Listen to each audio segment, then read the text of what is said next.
আমার স্বামী খুব রাগী, একটুতে রেগে যায়, মুখে যা আসে বলে ফেলে। তার রাগ কমানো বা মেজাজ যাতে ঠান্ডা থাকে তার কি উপায়?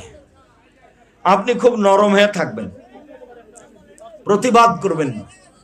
সমস্যা ঘটে সংসারে প্রতিবাদ করলে, হ্যাঁ তুমি এ কথা বললে কেন, এতে সমস্যা ঘটে। আর অভিমান করলে, তোমাকে কত বললাম তা একটা শাড়ি নিয়ে এলে না, এর নাম অভিমান। অভিমান করলেও ঝামেলা বাঁধবে, আর প্রতিবাদ করলেও ঝামেলা বাঁধবে। অভিমানই নাই।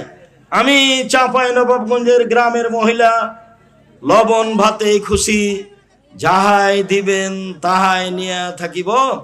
আমি নিজেকে আপনার পায়ের নিচে মিশিয়ে দিয়ে জীবন কাটাতে চাই।